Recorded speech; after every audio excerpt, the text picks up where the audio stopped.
இனிய அன்னையார், நாம் நமக்குள்ளே ஆழ்ந்து சென்று அகஜீவனின் அந்த மிக பரந்த குகையில் கீழே சென்று பரம்பொருள் நமது உள்ளுரையும் இறைவன் வசிக்கும் அந்த இடத்தை அடைந்து அதன் மேலும் கீழிறங்கி செல்லும்போது ஸ்ரீ அரவிந்தரின் நித்தியமான பெரும் சந்நிதானத்தை உணர முடியும் என்று கூறுகிறார். அத்துடன் அங்கு நமது ஜீவனின் பரம பிரபுவிற்கு அமைதியான பக்தியோடு நாம் நம்மை அளித்துவிடும் அந்த தருணத்தில் இனிய அன்னையார் அங்கே நித்திய பெருஞ்சோதியின் சாநித்தியமாக இருப்பதையும் உணர முடியும் என்று கூறுகிறார். இனிய அன்னையாரின் பகவானின் இணைந்த செயல்பாட்டை விளக்குகிறார். ஸ்ரீ அரவிந்தர் அங்கு ஆதாரமாக இருக்கும் என்றுமுள்ள பொருள் என்டைட்டியாக இருக்கிறார். நான் அங்கு ஒரு வழிகாட்டி போல இருக்கிறேன்.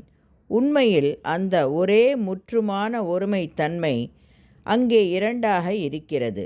ஒன்று உற்று கவனிக்கிறது, சாட்சியாக இருக்கிறது. மற்றொன்று செயலை முடிக்கும் பேராற்றலாக சக்தி சொரூபமாக உள்ளது. ஒருவர் இதை உணராதவரை அவரால் எதையும் புரிந்து கொள்ள முடியாது.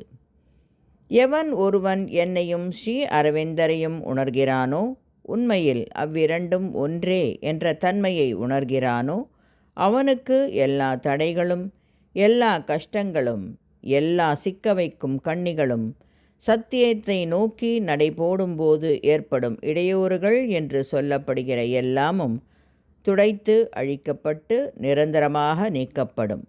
இவ்வாழ்விலும் இறப்பதற்கு பின்பும் இனிமேல் வரவிருக்கும் பிறவிகளிலும் நித்தியத்தை அடையும் வரை அவனுக்கு இடையூறுகள் அனைத்தும் நிரந்தரமாக நீக்கப்படும்.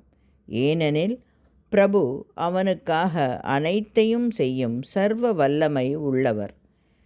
இவ்வாறு கூறி இனிய அன்னையார் சாதகர் மோனா சர்க்காரிடம் பின்வரும் அன்பு கலந்த சொற்களை கூறுகிறார். உன்னுடைய நன்றி உணர்வு நன்கு ஏற்றுக்கொள்ளப்பட்டது. அவர் உன்னுடைய பிரார்த்தனையை செவிமடுத்தார். நான் உனக்கு என்னுடைய ஆசிகளை அளிக்கிறேன். மீண்டும் மீண்டும் சொல், மா ஸ்ரீ அரபிந்தோ, மா ஸ்ரீ அரபிந்தோ. சற்றே சமாதியில் ஆழ்ந்த அன்னையார் மீண்டும் கூறுகிறார், இதுவே போதும்.